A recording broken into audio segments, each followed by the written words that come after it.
ಎಲ್ರಿಗೂ ನಮಸ್ಕಾರ. ಇವತ್ತಿನ ಸಂಚಿಕೆಯಲ್ಲಿ ನಾವು ವಿವಿಧ ರೀತಿಯ ಅಕ್ಕಿಗಳ ಬಗ್ಗೆ ಸಂಪೂರ್ಣ ಮಾಹಿತಿಯನ್ನ ತಿಳ್ಕೊಳ್ಳೋಣ. ನಿಮ್ಮೆಲ್ರಿಗೂ ಗೊತ್ತಿರೋ ಹಾಗೆ ನಮ್ಮ ಸೌತ್ ಇಂಡಿಯಾದಲ್ಲಿ ಅತಿ ಹೆಚ್ಚು ಬಳಸುವ ಒಂದು ಪದಾರ್ಥ ಅಂದ್ರೆ ಅದು ಅಕ್ಕಿ. ಹಾಗಾದ್ರೆ ಈ ಅಕ್ಕಿ ಮೂಲತಃ ಎಲ್ಲಿಂದು ಅಂತ ತಿಳ್ಕೊಳ್ಳೋಣ. ಈಗ ಪ್ರಸ್ತುತ ಸೈಂಟಿಸ್ಟ್ಸ್ ರಿಸರ್ಚ್ ಎವಿಡೆನ್ಸ್ ಮೇಲೆ ಅಕ್ಕಿ ಮೊದಲು ಹುಟ್ಕೊಂಡಿದ್ದು ಯಾಂಗ್ಸಿ ರಿವರ್ ಬೇಸಿನ್ ಚೈನಾದಲ್ಲಿ. ಅಲ್ಲಿಂದ ಹಾಗೆ ಮೈಗ್ರೇಟ್ ಆಗ್ತಾ ಆಗ್ತಾ ಈ ಕಡೆ ಏಷ್ಯಾ ಕಡೆಗೆ ಬರ್ಲಿಕ್ಕೆ ಶುರುವಾಯ್ತು. ಆಮೇಲೆ ಏಷ್ಯಾ ಹತ್ರ ಇರೋ ರೈತರೆಲ್ಲ ಅಕ್ಕಿನ ಬೆಳೆಯಕ್ಕೆ ಶುರು ಮಾಡ್ತಾರೆ. ಹಾಗೆ ಮುಂದುವರಿತಾ ಅಮೆರಿಕ ಕಡೆಗೆ ಕೂಡ ಹೋಗುತ್ತೆ ಮತ್ತು ಆಫ್ರಿಕಾದಲ್ಲೂ ಸಹ ಅಕ್ಕಿಯನ್ನ ಬೆಳೆಯಲಾಗತ್ತೆ. ಆದ್ರೆ 90% ಅಕ್ಕಿಯನ್ನ ಏಷ್ಯಾದಲ್ಲೇನೆ ಬೆಳೆಯೋದು. ಹಾಗೆ ಅಕ್ಕಿಯನ್ನ Indonesia, Bangladesh, Japan, Pakistan, Europe, north ಮತ್ತು ಸೌತ್ ಅಮೆರಿಕಾ, ಆಸ್ಟ್ರೇಲಿಯಾ ಇಲ್ಲೆಲ್ಲ ಕೂಡ ಬೆಳೆಯಲಾಗತ್ತೆ. ಅಕ್ಕಿ ಒಂದು ಗುಡ್ ಸೋರ್ಸ್ ಆಫ್ ಕಾರ್ಬೋಹೈಡ್ರೇಟ್ ಅಂತ ಹೇಳಲಾಗತ್ತೆ. ಈಗ ಸಾಮಾನ್ಯವಾಗಿ ನಾವು ಭತ್ತ ತಗೊಂಡು ಆ ಭತ್ತದ ಹೊರಸಿಪ್ಪೆಯನ್ನ ತೆಗೆದಾಗ ನಮಗೆ ಅಕ್ಕಿ ಸಿಗತ್ತೆ. ಈ ಭತ್ತದ ಸಿಪ್ಪೆಯನ್ನ ಹಸ್ಕ್ ಅಂತ ಕರೀತಾರೆ. ಅಕ್ಕಿ ನಾರ್ಮಲ್ ಆಗಿ ಬ್ರೌನ್ ಕಲರ್ ಅಲ್ಲೇ ಇರುತ್ತೆ. ಈ ಒಂದು ಬ್ರೌನ್ ಲೇಯರ್ ಅನ್ನ ಬ್ರಾನ್ ಅಂತ ಕರೀತಾರೆ. ಸಾಮಾನ್ಯವಾಗಿ ಈ ಬ್ರಾನ್ ಇಂದ ರಿಫೈನ್ಡ್ ಆಯಿಲ್ಸ್ ನ ತಯಾರು ಮಾಡಬಹುದು. ರೈಸ್ ಬ್ರಾನ್ ಆಯಿಲ್ ಅಂತ ನೀವು ಮಾರ್ಕೆಟ್ಸ್ ಅಲ್ಲಿ ಯೂಶಲಿ ಕೇಳಿರ್ತೀರಾ. ಈಗ ಅಕ್ಕಿಯಿಂದ ಬ್ರಾನ್ ಲೇಯರ್ ನ ತೆಗೆದಾಗ ಅದರ ಹಿಂದೆ ಎಂಡೋಸ್ಪರ್ಮ್ ಅನ್ನೋ ಒಂದು ಲೇಯರ್ ಇರುತ್ತೆ. ಈಗ ಅಕ್ಕಿ ಬಿಳಿ ಅಕ್ಕಿಯಾಗಿ ಪರಿವರ್ತನೆ ಆಯ್ತು. ಈಗ ಅಕ್ಕಿ ಒಂದು ಪಾಲಿಶ್ಡ್ ಸ್ಟೇಟ್ ಅಲ್ಲಿ ಇದೆ. ನೀವು ಯೂಶಲಿ ಕೇಳಿರ್ತೀರಾ ಅದಕ್ಕೆ ಬ್ರೌನ್ ರೈಸ್ ಅಲ್ಲಿ ಜಾಸ್ತಿ ನ್ಯೂಟ್ರಿಯೆಂಟ್ಸ್ ಇರುತ್ತೆ. ಸಾಮಾನ್ಯವಾಗಿ ಅಕ್ಕಿಯಲ್ಲಿ ಸುಮಾರು 15 ತರಹದ ನ್ಯೂಟ್ರಿಯೆಂಟ್ಸ್ ಇರುತ್ತೆ. ಬ್ರೌನ್ ರೈಸ್, ಈ ಬ್ರೌನ್ ರೈಸ್ ಅನ್ನ ಮೊದಲನೇದಾಗಿ ಈಸ್ಟ್ ಯುರೋಪ್ ಕಾರ್ಗೋ ಶಿಪ್ಸ್ ಅಲ್ಲಿ ಟ್ರಾನ್ಸ್ಪೋರ್ಟ್ ಮಾಡಲಾಗಿತ್ತು. ನಾನು ಆಗ್ಲೇ ಹೇಳಿದ ಹಾಗೆ ಬ್ರೌನ್ ರೈಸ್ ನಮ್ಗೆ ಸಿಗೋದು ರೈಸಿನ ಹೊರಭಾಗವನ್ನ ತೆಗೆದಾಗ, ಅಂದ್ರೆ ಭತ್ತವನ್ನ ತೆಗೆದಾಗ ನಮ್ಗೆ ಬ್ರೌನ್ ರೈಸ್ ಸಿಗತ್ತೆ. ಇದಾದ್ಮೇಲೆ ಈ ಅಕ್ಕಿಯನ್ನ ಯಾವುದೇ ರೀತಿ ಪ್ರೊಸೆಸಿಂಗ್ ಮಾಡೋದಿಲ್ಲ. ಅದಕ್ಕೆ ಈ ಅಕ್ಕಿಯಲ್ಲಿ ಸಾಕಾದಷ್ಟು ಪೌಷ್ಟಿಕಾಂಶಗಳು ಇರುತ್ತೆ ಅಂತ ಹೇಳಲಾಗುತ್ತೆ. ಇನ್ನು ನಾವು ಇಂಡಿಯಾದಲ್ಲಿ ಬ್ರೌನ್ ರೈಸ್ ನ ರೇಟ್ ನ ನೋಡೋದಾದ್ರೆ 70 ರೂಪಾಯಿಂದ 200 ರೂಪಾಯಿ ಒಳಗಡೆ ಇದರ ಪ್ರೈಸ್ ಇರುತ್ತೆ. ಬೇಯಿಸಿದ ಬ್ರೌನ್ ರೈಸ್ ಅಲ್ಲಿ 23 ಗ್ರಾಮ್ ಕಾರ್ಬೋಹೈಡ್ರೇಟ್ಸ್ ಇರುತ್ತೆ. ರೆಡ್ ರೈಸ್, ಈ ರೆಡ್ ರೈಸ್ ಬೇಸಿಕಲಿ ಬಂದು ಸೌತ್ ಆಫ್ರಿಕಾ, ಟ್ರಾಪಿಕಲ್ ಆಫ್ರಿಕಾಲಿ ಮೊದಲನೇದಾಗಿ ಬೆಳೀಲಿಕ್ಕೆ ಶುರು ಮಾಡಿದ್ದು. ರೆಡ್ ರೈಸ್ ನ ತಳಿನೇ ಬೇರೆ, ಹಾಗೆ ಇದರ ಬ್ರಾನ್ ಲೇಯರ್ ರೆಡ್ ಆಗೇ ಇರುತ್ತೆ. ಬ್ರಾನ್ ಅಂದ್ರೆ ಏನು ಅಂತ ಈಗಾಗ್ಲೇ ನಾನು ಹೇಳಿದ್ದೀನಿ. ಹಾಗೆ ಈ ಅಕ್ಕಿಗೆ ಕೆಂಪು ಕಲರ್ ಬರೋದಕ್ಕೆ ಕಾರಣ ಆಂಥೋಸಯನಿನ್ ಅನ್ನೋ ಒಂದು ಕಾಂಪೊನೆಂಟ್ ಇಂದ. ಹಾಗೆ ಈ ಅಕ್ಕಿನ ಲೈಟ್ ಆಗಿ ಪ್ರೊಸೆಸ್ ಮಾಡ್ತಾರೆ, ಯಾಕಂದ್ರೆ ಈ ಅಕ್ಕಿಲಿ ಎಲ್ಲಾ ತರಹದ ಪೌಷ್ಟಿಕಾಂಶಗಳು ಹಾಗೆ ಉಳ್ಕೊಳ್ಳಿ ಅಂತ. ಇಂಡಿಯಾದಲ್ಲಿ ಈ ಅಕ್ಕಿಯ ಬೆಲೆ 1 ಕೆಜಿಗೆ 60 ರೂಪಾಯಿಂದ 125 ರೂಪಾಯಿವರೆಗೂ ಇದೆ. ಬೇಯಿಸಿದ ರೆಡ್ ರೈಸ್ ಅಲ್ಲಿ 28 ಗ್ರಾಮ್ಸ್ ಕಾರ್ಬೋಹೈಡ್ರೇಟ್ಸ್ ಇರುತ್ತೆ. ಜಾಸ್ಮಿನ್ ರೈಸ್, ಈ ರೈಸು ಬೇಸಿಕಲಿ ಥೈಲ್ಯಾಂಡ್ ಇಂದ ಹುಟ್ಕೊಂಡಿರೋದು. ಈ ಅಕ್ಕಿನ ಕಾಮನ್ ಆಗಿ ಇದರ ಭತ್ತವನ್ನ ಬೇರ್ಪಡಿಸಿ ಹಾಗೆ ಅದರ ಬ್ರಾನ್ ಲೇಯರ್ ನ ಕೂಡ ತೆಗಿತಾರೆ. ಅದರೊಳಗಡೆ ನಮ್ಗೆ ಜಾಸ್ಮಿನ್ ರೈಸ್ ಸಿಗತ್ತೆ. ಈ ಅಕ್ಕಿ ನೋಡೋದಕ್ಕೆ ತುಂಬಾನೇ ಫ್ರೆಶ್ ವೈಟ್ ಕಲರ್ ಅಲ್ಲಿ ಇರುತ್ತೆ. ಹಾಗೆ ಈ ಅಕ್ಕಿಯನ್ನ ನಾವು ಬೇಯಿಸಿದಾಗ ಅದರಿಂದ ಒಂದು ಸುಗಂಧ ಕೂಡ ಬರುತ್ತೆ. ಅಂದ್ರೆ ಇದು ಮಲ್ಲಿಗೆ ಹೂವಿನ ಸ್ಮೆಲ್ ಅಂತೂ ಬೀರಲ್ಲ, ಆದ್ರೆ ಈ ಅಕ್ಕಿಯಲ್ಲಿ ಒಂದು ಕಾಂಪೌಂಡ್ ಅನ್ನ ಹೊಂದಿರುತ್ತೆ. ಅದು 2-ಅಸಟೈಲ್ 1-ಪೈರೋಲಿನ್ ಅಂತ. ಇದನ್ನ ಸಾಮಾನ್ಯವಾಗಿ 2AP ಅಂತ ಕರೀತಾರೆ. ಈ ಒಂದು ಸಂಯುಕ್ತದಿಂದ ಈ ಅಕ್ಕಿಗೆ ಒಂದು ಸ್ವೀಟ್ ಸ್ಮೆಲ್ ಬರುತ್ತೆ. ಹಾಗೆ ಈ ಅಕ್ಕಿ ತುಂಬಾನೇ ಸುಗಂಧಭರಿತವಾಗಿ ಇರುತ್ತೆ. ಇಂಡಿಯಾದಲ್ಲಿ ಈ ಅಕ್ಕಿಯ ರೇಟು ಕೆಜಿಗೆ 450 ರೂಪಾಯಿಯಿಂದ 850 ರೂಪಾಯಿವರೆಗೂ ಇದೆ. ಬೇಯಿಸಿದ ಜಾಸ್ಮಿನ್ ರೈಸ್ ಅಲ್ಲಿ 27 ಗ್ರಾಮ್ಸ್ ಕಾರ್ಬೋಹೈಡ್ರೇಟ್ಸ್ ಇರುತ್ತೆ. ಮೋಗ್ರಾ ರೈಸ್, ಈ ರೈಸು ಮಹಾರಾಷ್ಟ್ರದ್ದು ಅಂತ ಹೇಳಲಾಗುತ್ತೆ. ಈ ಅಕ್ಕಿಯ ಸ್ಮೆಲ್ಲು ತುಂಬಾನೇ ಸುಗಂಧಭರಿತವಾಗಿರುತ್ತೆ. ಹಾಗೆ ಇದು ನೋಡ್ಲಿಕ್ಕೆ ಬಾಸ್ಮತಿ ರೈಸ್ಗಿಂತ ಸ್ವಲ್ಪ ಚಿಕ್ಕದಾಗಿರುತ್ತೆ. ಹಾಗೆ ಈ ಅಕ್ಕಿ ತುಂಬಾನೇ ರುಚಿಕರವಾಗಿರುತ್ತೆ. ಇದು ಯಾಕೆ ಈ ತರ ಇದೆ ಅಂದ್ರೆ, ಮೋಗ್ರಾ ಅಕ್ಕಿಯನ್ನ 1.5 ವರ್ಷದವರೆಗೂ ಏಜಿಂಗ್ ಪ್ರೋಸೆಸ್ ಅಲ್ಲಿ ಇಟ್ಟಿರ್ತಾರೆ. ಈ ಅಕ್ಕಿಯಿಂದ ಭತ್ತವನ್ನ ಸಪರೇಟ್ ಮಾಡಿ ಹಾಗೆ ಬ್ರ್ಯಾನ್ ಲೇಯರ್ ಅನ್ನ ಕೂಡ ತೆಗಿತಾರೆ. ಸಾಮಾನ್ಯವಾಗಿ ಎಲ್ಲಾ ಅಕ್ಕಿ ಕಾಳಿನಲ್ಲೂ ರೈಸ್ ಜರ್ಮ್ ಅನ್ನೋ ಒಂದು ಪಾರ್ಟ್ ಇರುತ್ತೆ. ಇದು ಅಕ್ಕಿ ಕಾಳಿನ ಕೆಳಗಡೆ ಪಾರ್ಟ್ ಆಗಿರುತ್ತೆ. ಈ ಜರ್ಮ್ ಇದ್ರೇನೆ ನಮ್ಗೆ ಅಕ್ಕಿಯಲ್ಲಿರುವ ಪೌಷ್ಟಿಕಾಂಶಗಳು ಆದಷ್ಟು ಸಿಗೋದು. ಆದ್ರೆ ಈ ಮೋಗ್ರಾ ರೈಸ್ ಅಲ್ಲಿ ಈ ರೈಸ್ ಜರ್ಮ್ನು ಕೂಡ ತೆಗೆದ್ಬಿಡ್ತಾರೆ. ಈ 3 ಲೇಯರ್ಸ್ ನ ತೆಗೆದು ನಂತರ ಅದನ್ನ ಏಜಿಂಗ್ಗೆ ಬಿಡ್ತಾರೆ. ಈ ಅಕ್ಕಿ ಓವರ್ ಪ್ರೊಸೆಸ್ಡ್ ಹಾಗೂ ಓವರ್ ಪಾಲಿಶ್ಡ್ ಕ್ಯಾಟಗರಿ ರೈಸ್ಗೆ ಸೇರತ್ತೆ. ನಮ್ಮ ಭಾರತದಲ್ಲಿ ಈ ಅಕ್ಕಿಯ ರೇಟು 39 ರೂಪಾಯಿಂದ 80 ರೂಪಾಯಿವರೆಗೂ ಇರುತ್ತೆ. ಬ್ಯಾಂಬೂ ರೈಸ್, ಈ ಅಕ್ಕಿ ಒಂದು ವಿಶೇಷವಾದ ಅಕ್ಕಿ ಅಂತಾನೆ ಹೇಳಬಹುದು. ಈ ಅಕ್ಕಿ ವಯನಾಡಿನ ದಟ್ಟವಾದ ಕಾಡುಗಳಲ್ಲಿ ಬೆಳಿಲಿಕ್ಕೆ ಶುರುವಾಗಿದ್ದು, ಅಲ್ಲಿನ ಬುಡಕಟ್ಟು ಜನಾಂಗದವರು ಈ ಅಕ್ಕಿಯನ್ನ ಅತಿ ಹೆಚ್ಚಾಗಿ ಬಳಸ್ತಾರೆ. ಈ ಅಕ್ಕಿಯ ಹುಟ್ಟು ತುಂಬಾನೇ ವಿಭಿನ್ನವಾಗಿದೆ. ಈ ಅಕ್ಕಿ ಹುಟ್ಕೊಳ್ಳೋದು ಬಿದಿರಿನ ಮರದ ಹೂಗಳಿಂದ. ಸಾಮಾನ್ಯವಾಗಿ ಬಿದಿರಿನ ಮರ 40 ವರ್ಷಗಳಿಂದ 60 ವರ್ಷಗಳವರೆಗೂ ಬದುಕಿರತ್ತೆ. ಆಮೇಲೆ ಇನ್ನೇನು ಈ ಮರ ಸಾವನ್ನಪ್ಪುವಾಗ ಇದರಲ್ಲಿ ಹೂಗಳು ಬಿಡತ್ತೆ. ಈ ಹೂಗಳ ಬೀಜದಿಂದಾನೇ ಅಕ್ಕಿ ಸಿಗೋದು. ಅದಕ್ಕೆ ಈ ಬ್ಯಾಂಬೂ ರೈಸ್ ನ ತುಂಬಾನೇ ಅಪರೂಪ ತಳಿಯ ಅಕ್ಕಿ ಅಂತ ಹೇಳ್ತಾರೆ. ಈ ಅಕ್ಕಿ ಕಾಮನ್ ಆಗಿ ಎಲ್ಲಾ ಕಡೆ ಸಿಗೋದಿಲ್ಲ. ಯಾಕಂದ್ರೆ ಈ ಮರಕ್ಕೆ ತುಂಬಾನೇ ಏಜ್ ಆದ್ಮೇಲೆ ಇದು ಹೂಗಳನ್ನ ಕೊಡೋದು. ಅದನ್ನ ನಾವ್ ಯಾರನ್ನು ಪ್ರಿಡಿಕ್ಟ್ ಮಾಡಕ್ ಆಗೋದಿಲ್ಲ. ಬಟ್ ಇದು ಹೂಗಳನ್ನ ಕೊಟ್ಟಾಗ ತುಂಬಾನೇ ಹ್ಯೂಜ್ ಅಮೌಂಟ್ ಅಲ್ಲಿ ಕೊಡುತ್ತೆ. ಸಾಮಾನ್ಯವಾಗಿ ಈ ಅಕ್ಕಿ ನೋಡೋದಕ್ಕೆ ಹಸಿರು ಕಲರ್ ಅಲ್ಲಿ ಇರುತ್ತೆ. ಯಾಕಂದ್ರೆ ಈ ಅಕ್ಕಿಗೆ ಫ್ರೆಶ್ ಆದ ಬಿದಿರಿನ ಜ್ಯೂಸ್ ಅನ್ನ ಬೆರೆಸ್ತಾರೆ. ಅಂದ್ರೆ ಕ್ಲೋರೋಫಿಲ್, ಈ ಬಿದಿರಿನ ಹಸಿರು ಅಂಶವನ್ನ ಈ ಅಕ್ಕಿಗೆ ಬೆರೆಸೋದ್ರಿಂದ ಅದಕ್ಕೆ ಸಾಕಾದಷ್ಟು ಪೌಷ್ಟಿಕಾಂಶಗಳು, ವೈಟಮಿನ್ಸ್, ಮಿನರಲ್ಸ್ ಎಲ್ಲ ಸಿಗತ್ತೆ ಅಂತ. ಭಾರತದಲ್ಲಿ ಈ ಅಕ್ಕಿಯ ಬೆಲೆ ಕೆಜಿಗೆ 250 ರೂಪಾಯಿಂದ 1850 ರೂಪಾಯಿವರೆಗೂ ಇದೆ. ಅಂದ್ರೆ ಬ್ರ್ಯಾಂಡ್ಗಳ ಮೇಲೆ ರೇಟು ವ್ಯತ್ಯಾಸ ಆಗತ್ತೆ. ಈ ಅಕ್ಕಿಯಲ್ಲಿ 4 ಗ್ರಾಮ್ಸ್ ಪ್ರೋಟೀನ್ ಹಾಗೂ 37 ಗ್ರಾಮ್ಸ್ ಕಾರ್ಬೋಹೈಡ್ರೇಟ್ಸ್ ಇರುತ್ತೆ. ವೈಲ್ಡ್ ರೈಸ್, ಈ ಅಕ್ಕಿ ಬೆಳೆಯೋಕೆ ಶುರು ಆಗಿದ್ದು ನಾರ್ತ್ ಅಮೆರಿಕಾದಲ್ಲಿ. ಆಕ್ಚುಲಿ ಈ ಅಕ್ಕಿ ಕೂಡ ಒಂದು ಡಿಫ್ರೆಂಟ್ ಆದ ಅಕ್ಕಿ. ಈ ಅಕ್ಕಿ ನಾವು ನಾರ್ಮಲ್ ಆಗಿ ತಿನ್ನೋ ಅಕ್ಕಿ ತರ ಇರೋದಿಲ್ಲ. ಅಕ್ಕಿ ಆಗೋದು ಹುಲ್ಲಿನಿಂದ. ಜಾಸ್ತಿ ನೀರ್ ಹರಿಯೋ ಕಡೆ ಹಾಗೆ ನದಿಗಳ ಹತ್ರ ಈ ಅಕ್ಕಿ ಬೆಳೆಯೋದು. ಅಂದ್ರೆ ಈ ಹುಲ್ಲಿನಲ್ಲಿ ಒಂದು ಧಾನ್ಯ ಕೂಡ ಬೆಳೆಯುತ್ತೆ. ಆ ಧಾನ್ಯವನ್ನ ನಾವು ಸೇವಿಸೋದು. ಎಲ್ಲಾ ಅಕ್ಕಿಯಲ್ಲಿ ನಾವು ಹೇಗೆ ಭತ್ತವನ್ನ ಬೇರ್ಪಡಿಸ್ತೀವಿ, ಈ ಅಕ್ಕಿಯಲ್ಲೂ ಸಹ ಭತ್ತವನ್ನ ಬೇರ್ಪಡಿಸಿ ಉಳಿದಿದ ಭಾಗವನ್ನ ಸೇವಿಸ್ತೀವಿ. ಇಂಡಿಯಾದಲ್ಲಿ ಈ ಅಕ್ಕಿಯ ಬೆಲೆ ಕೆಜಿಗೆ 300 ರೂಪಾಯಿಂದ 600 ರೂಪಾಯಿವರೆಗೂ ಇರುತ್ತೆ. ಬೇಯಿಸಿದ ವೈಲ್ಡ್ ರೈಸ್ ಅಲ್ಲಿ 21 ಗ್ರಾಮ್ಸ್ ಕಾರ್ಬೋಹೈಡ್ರೇಟ್ಸ್ ಇರುತ್ತೆ. ಬ್ಲ್ಯಾಕ್ ರೈಸ್, ಈ ಬ್ಲ್ಯಾಕ್ ರೈಸ್ ಅನ್ನ ಚೈನಾದಲ್ಲಿ ಮೊದಲು ಬೆಳಿಲಿಕ್ಕೆ ಶುರು ಮಾಡಿದ್ದು.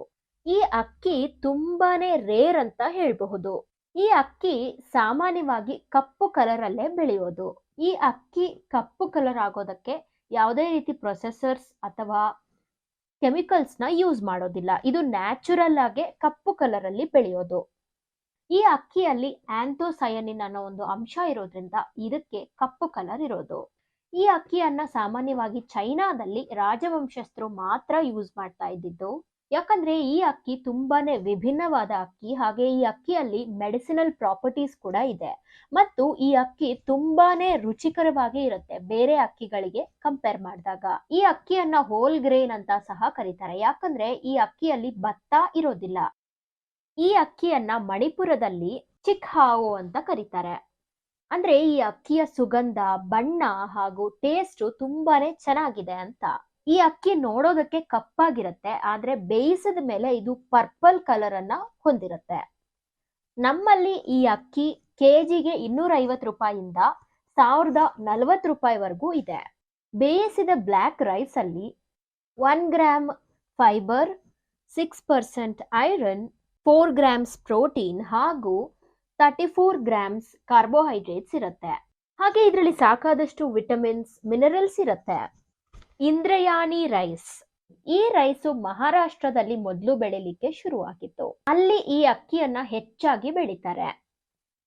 ಸಾಮಾನ್ಯವಾಗಿ ಈ ಅಕ್ಕಿಯನ್ನ ಪಾಲಿಶ್ ಮಾಡೋದಿಲ್ಲ.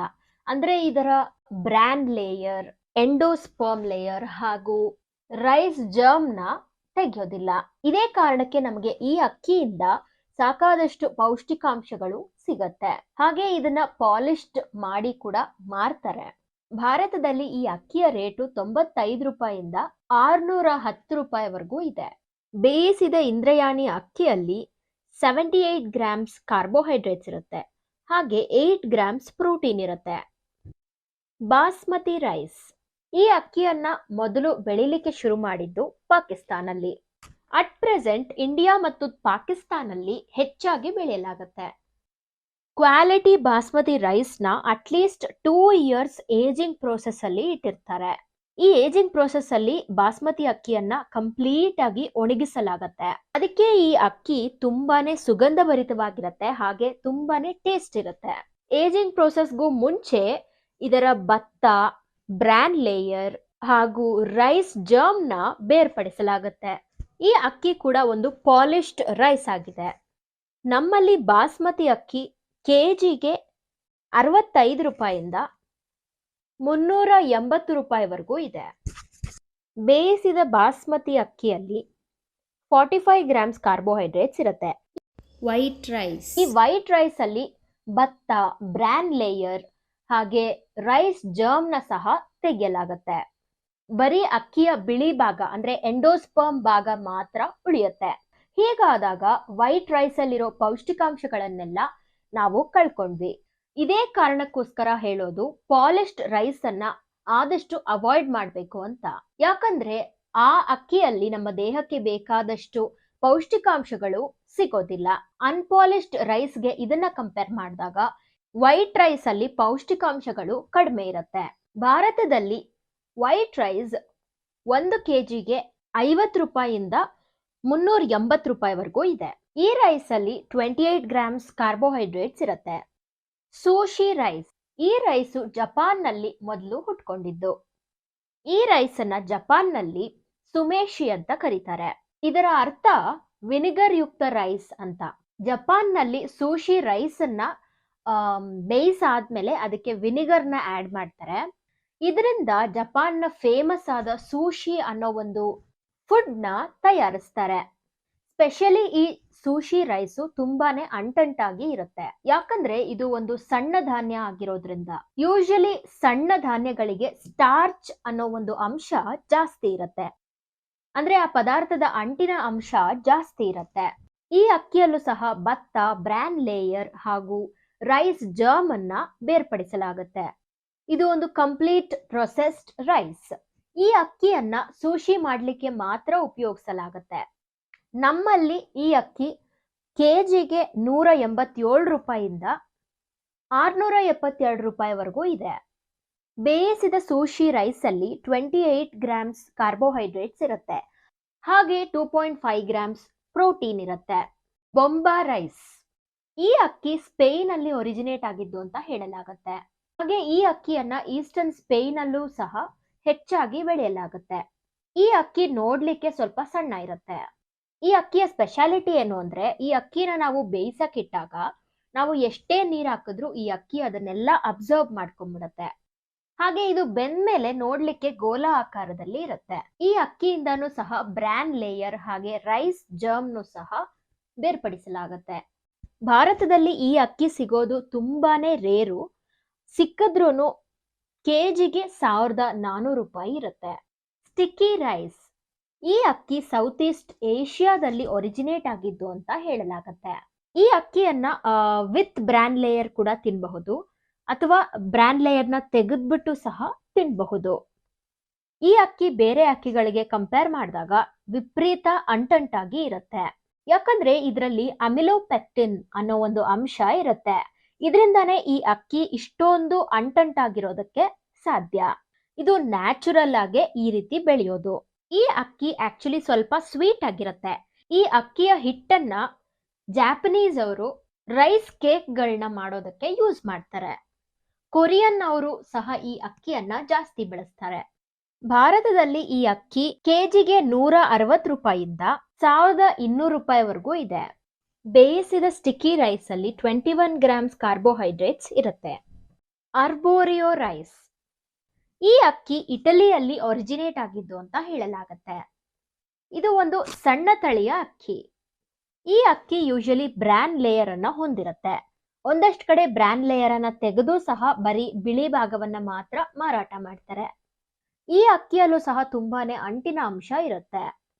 ನಮ್ಮಲ್ಲಿ ಈ ಅಕ್ಕಿ 1 ಕೆಜಿಗೆ 450 ರೂಪಾಯಿಂದ 1500 ರೂಪಾಯಿವರೆಗೂ ಇರುತ್ತೆ. ಬೇಯಿಸಿದ ಅರ್ಬೋರಿಯೋ ರೈಸ್ ಅಲ್ಲಿ 28 ಗ್ರಾಮ್ಸ್ ಕಾರ್ಬೋಹೈಡ್ರೇಟ್ಸ್ ಇರುತ್ತೆ. ಸೋನಾ ಮಸೂರಿ ರೈಸ್, ಈ ಅಕ್ಕಿ ಆಂಧ್ರ ಪ್ರದೇಶಿನ ಗುಂಟೂರಲ್ಲಿ ಒರಿಜಿನೇಟ್ ಆಗಿದ್ದು ಅಂತ ಹೇಳಲಾಗುತ್ತೆ.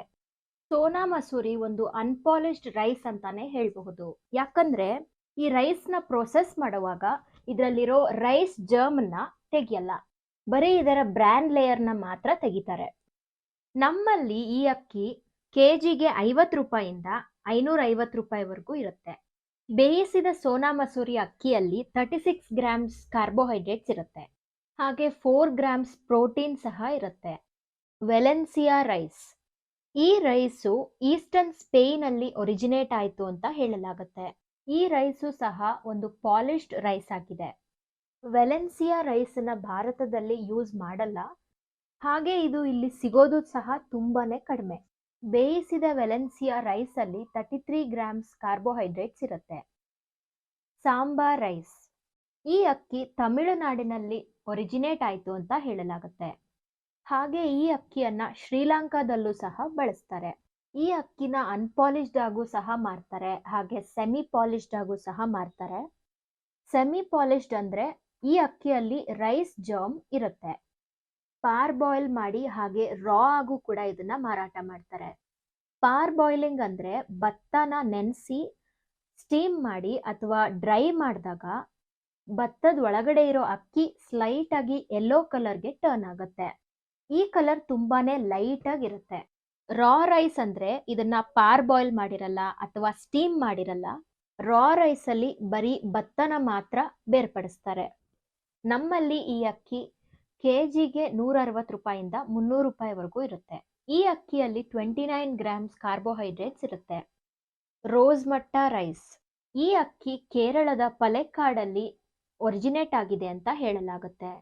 ಈ ರೈಸ್ ಅಲ್ಲಿ ಬ್ರ್ಯಾನ್ ಲೇಯರ್ ಅನ್ನ ತೆಗೆಯೋದಿಲ್ಲ, ಅದಕ್ಕೆ ಈ ಅಕ್ಕಿ ಬ್ರೌನ್ ಕಲರ್ ಅಲ್ಲಿ ಇರುತ್ತೆ. ಹಾಗೆ ಈ ಅಕ್ಕಿ ತುಂಬಾನೇ ಪೌಷ್ಟಿಕಾಂಶಗಳನ್ನ ಹೊಂದಿದೆ. ನಮ್ಮಲ್ಲಿ ಈ ಅಕ್ಕಿ ಕೆಜಿಗೆ 49 ರೂಪಾಯಿಂದ 260 ರೂಪಾಯಿವರೆಗೂ ಇರುತ್ತೆ. ಬೇಯಿಸಿದ ರೋಸ್ ಮಟ್ಟ ರೈಸ್ ಅಲ್ಲಿ 37 ಗ್ರಾಮ್ಸ್ ಕಾರ್ಬೋಹೈಡ್ರೇಟ್ಸ್ ಇರುತ್ತೆ. ಹಾಗೆ 4 ಗ್ರಾಮ್ಸ್ ಪ್ರೋಟೀನ್ ಸಹ ಇರುತ್ತೆ. ಇದಾಗಿತ್ತು ಇವತ್ತಿನ ಮಾಹಿತಿ. ಮುಂದಿನ ವಿಡಿಯೋನಲ್ಲಿ ಸಿಗ್ತೀನಿ.